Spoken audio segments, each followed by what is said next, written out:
We're very pleased to welcome is Professor Marie-Laure Salles from the Geneva Graduate Institute and also an IVA Fellow. And Professor Salles is a distinguished scholar in organizational theory and institutional change with a long-standing engagement in global governance, diplomacy, and the societal role of academia. And we're very happy that she will share with us today her perspectives on trust in science and academic freedom from an European and an international viewpoint. Please, the floor is yours.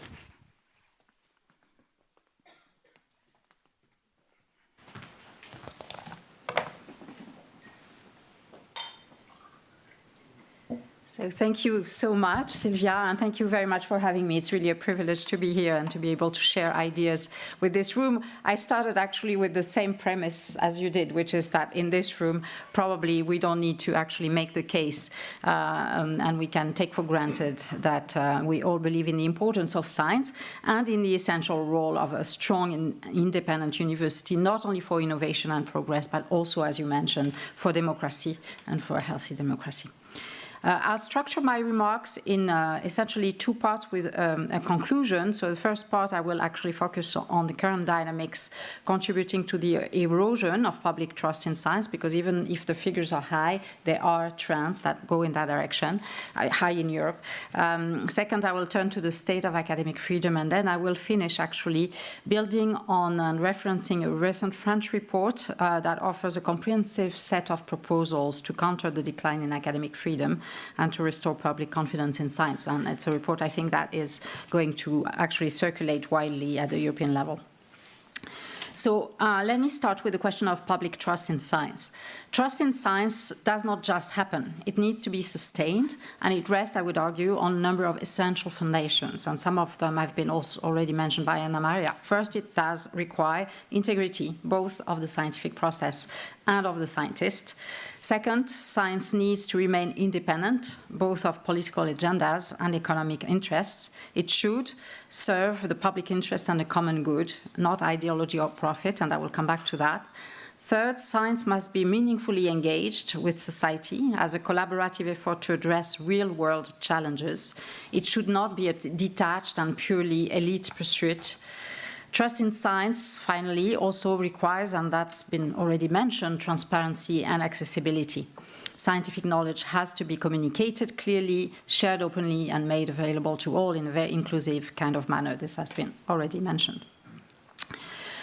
Yet there's a paradox here, I would argue, because the moment science steps out of its ivory tower to engage with society and with its many challenges, and we need science to engage with the many challenges that we're facing, it does become vulnerable to the very pressures that threaten to undermine its legitimacy, political or ideological instrumentalization, economic capture, but also, and this is a bit of a different point, but I think we need to think about it, the dynamics inherent to science when it functions as a social field. Let me unpack what I mean here. What is implied is that some of the forces that undermine the legitimacy of science come, in fact, from its own internal dynamics. The way science is organized, evaluated, and published can create distortions that erode public trust.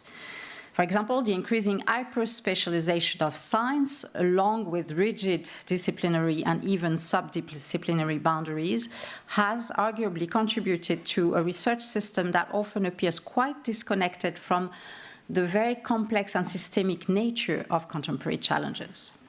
At the same time, intense competitive pressures, such as, for example, the publish or perish culture, and the outsized influence of gatekeepers can foster a sense of opacity and exclusion.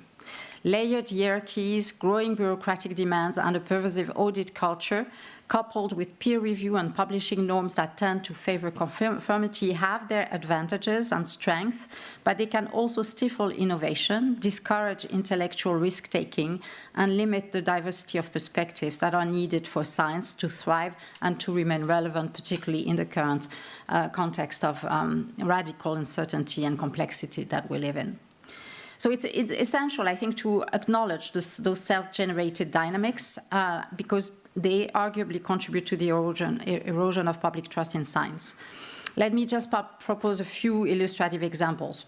The imperative to publish or perish can, in practice, incentivize quantity over quality, pushing scholars towards safer, shorter-term projects at the expense of more ambitious, longer-term explorations that carry greater intellectual risks and maybe also more rewards in terms of dealing with the challenges that I mentioned, but will delay publishing and carry rewards.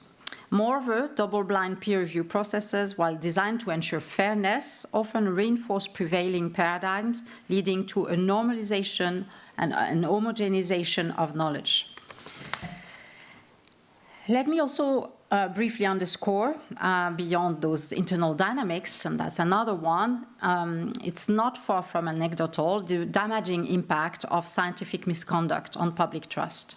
Such breaches of integrity are more than isolated incidents. They often reflect deeper systemic pressures embedded in today's research environment. Intense competition and accountability-driven governance, I mentioned already, explain in part a lot of those cases of misconduct.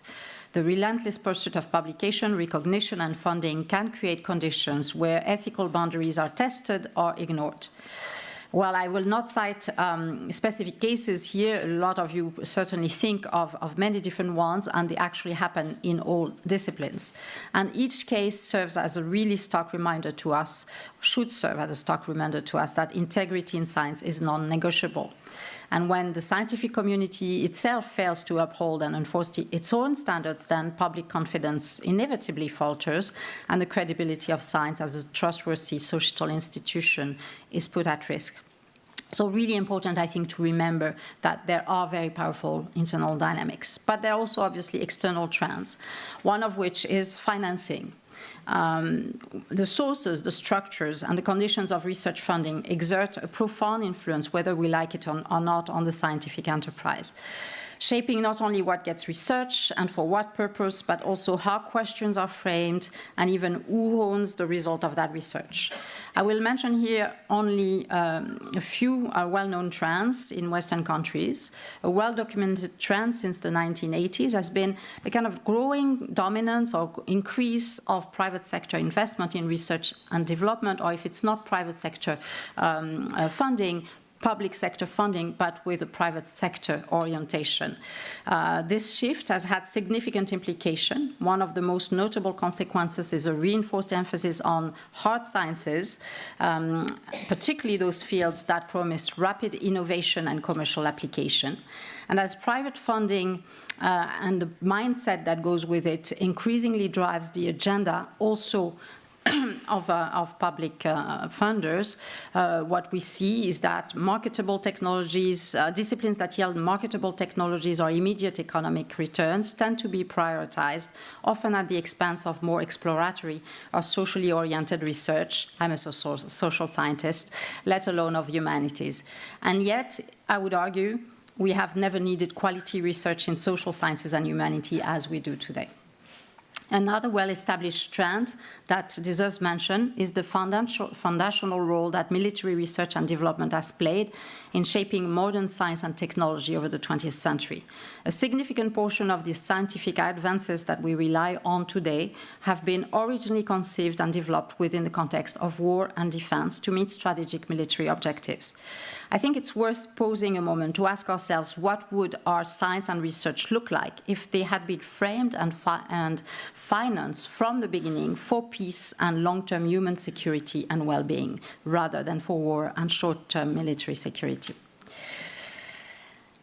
In September 2024, the UN Secretary General Scientific Advisory Board published a statement on trust in science. So it's really, it's a fashionable topic. It was noted in this statement that public trust in science is increasingly undermined by a lot of the trends that we've been mentioning: perceptions of elitism, politicization, misinformation, the erosion of evidence-based thinking, and conflicts of interest. But strikingly, the document did not address what may be a deeper social-cultural explanation for the erosion of public trust in science, and to which I would now want to turn. This trend, third trend, I argue, is cultural and societal in nature, and it has origins both inside and outside the scientific community. At its core lies a profound paradigmatic shift in the epistemological framing of science itself. We might describe this as the end of positivism and the growing recognition that all scientific knowledge is situated and contextual, and this applies broadly across disciplines. This recognition has, in many ways, opened a kind of Pandora's box. The idea of a single objective truth has been unsettled, and science has to some extent been dislodged from its pedestal. Let me be clear, this is not a call to reverse course or to suppress the critical insights that have emerged from this evolution, insights that were both necessary and long overdue. The genie cannot be put back in the bottle, and it should not. Science is situated, it's framed, it's contextual. But if we are to fully grasp the current crisis of trust in science, I would argue that we must not all overlook the fact that this particular evolution has had an impact on the perception of scientific authority in the public sphere. This epistemological shift parallels another one that has been mentioned by Anna Maria, which is a profound societal evolution towards the democratization of our societies and particularly of education, and the unprecedented direct access to information that is enabled particularly by digital technologies today. Today, vast amounts of knowledge are available directly to individuals, often bypassing the traditional scientific intermediaries. This obviously does not mean that knowledge is unmediated. If anything, algorithms are the new intermediaries, and we should really focus on that and talk about that. But the dominant perception is one of direct and unmediated access. Arguably, this development could be seen to represent, in the realm of knowledge, a kind of functional equivalent to the Protestant Reformation, a move away from centralized elite and top-down authority towards individual horizontal appropriations. Individuals have the means and increasingly the confidence to access and interpret information independently without relying on the traditional gatekeepers of scientific knowledge, on the priorities of science, on scientists.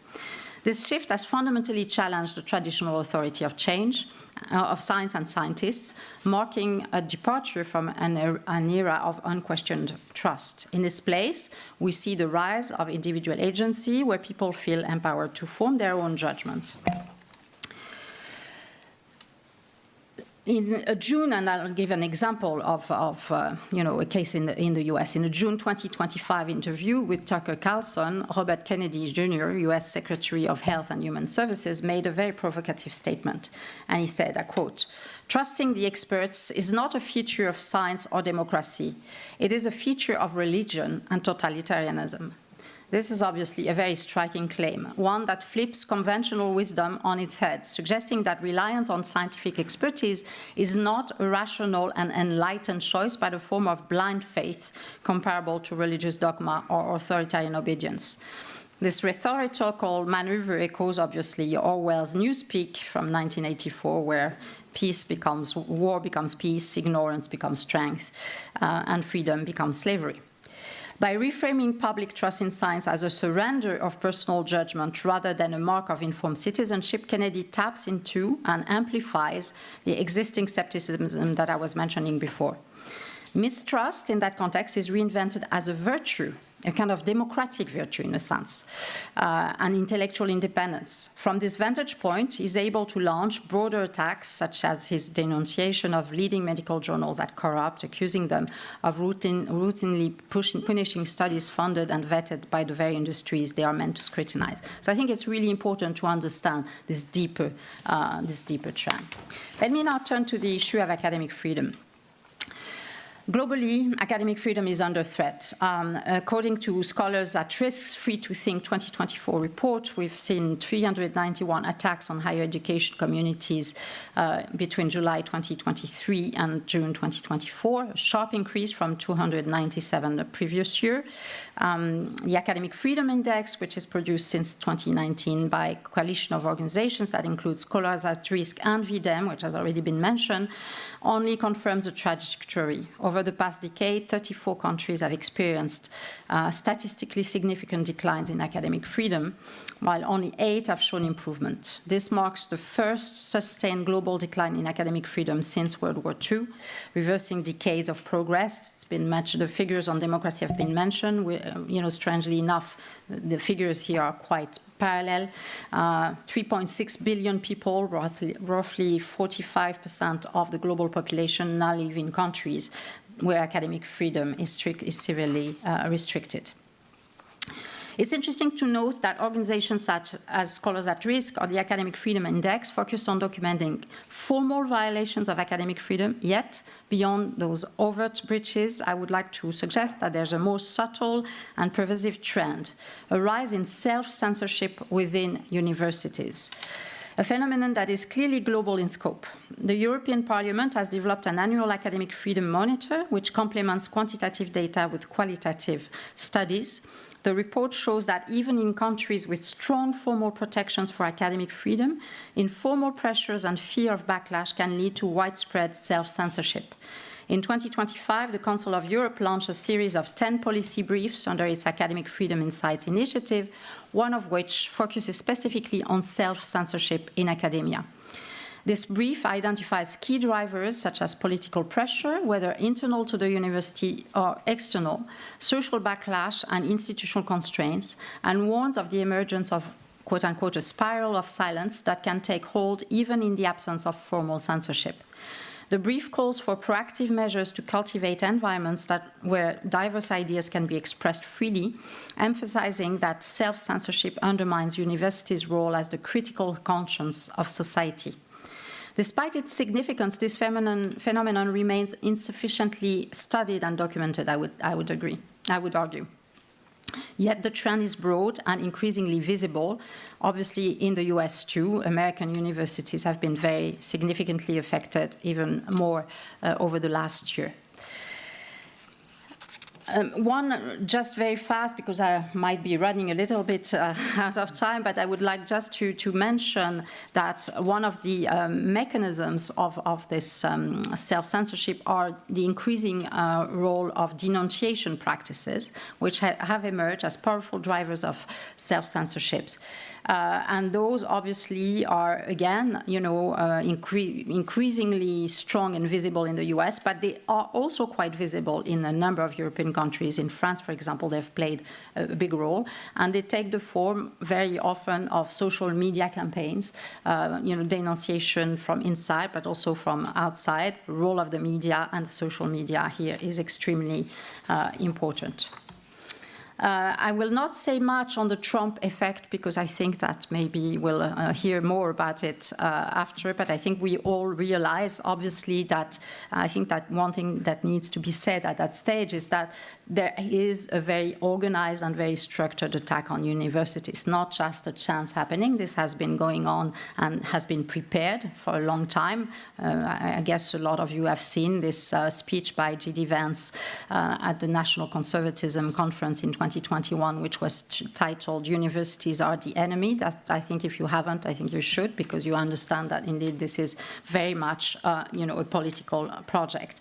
Very much a political project, by the way, strongly influenced by Orban's own work in Hungary. So there's circulations of ideas, and this, counter-influences are very interesting. Today, this is going the other way through the 2025 project, which has been actually materializing this, policy in the US over the last 8 and 9 months. Now the 2025 project is being circulated in Europe, in a number of political parties, in a number of countries, and possibly we'll see the impact of this in time. So I'll go to my conclusion,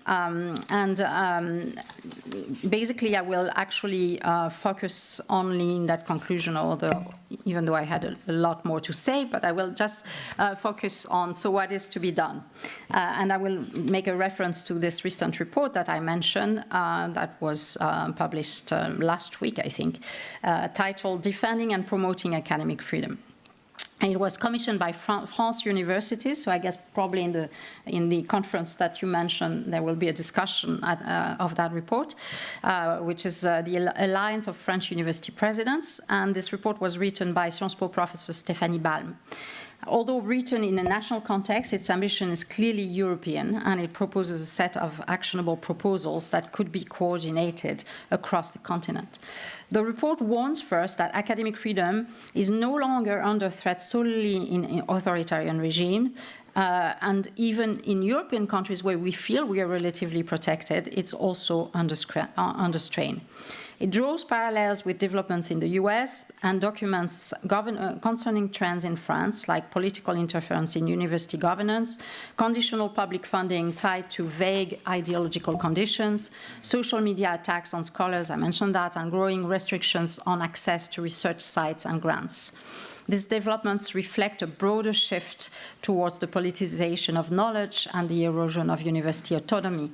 The report also warns that despite France's democratic tradition, legal and cultural protections for academic freedom are very weak, leaving universities very vulnerable to both political and private pressures. Many of these concerns likely resonate beyond France across other European countries. The report puts forward a total of 65 recommendations, so I will not go through the 65 recommendations, and we can group them in 3 categories. One is legal recommendations, second is organizational and governance, and the third one is cultural, and I only highlight a few. In the legal recommendations, one key proposal is to enshrine academic freedom as a fundamental constitutional principle. The report also underscores the need for complementary legislative measures, including a framework law that would define the scope of academic freedom, establish procedural safeguards, and reinforce institutional autonomy for universities. It calls for the creation of a legal regime protecting the confidentiality of research sources, particularly in the humanities and social sciences, modeled on the protections afforded to journalism. Second, the organizational and governance recommendations. To make academic freedom operational, the report calls for a structural overhaul of university governance and support systems. Key proposals include the automatic activation of protective measures for academics under threat and the appointment of dedicated academic freedom representatives within each institution. Universities are also encouraged to adopt academic freedom charters, establish ethical funding committees, and implement training programs for both staff and students. Finally, beyond legal and institutional measures, the report emphasizes the need to foster a broader societal culture, and this bit, Anna Maria, what you're doing, that values and defends academic freedom. Among its proposals are a national awareness campaign, the transformation of France's annual science festival into a science and academic freedom festival, and the establishment of an academic freedom award to honor exemplary initiatives. At the European level, the report urges France to take the lead in creating a European observatory for academic freedom, integrating academic freedom indicators into university rankings, and promoting a European label for institutions committed to the protection of academic freedom. So thank you very much. Sorry for having been a bit long, and I'm looking very much forward to the discussion.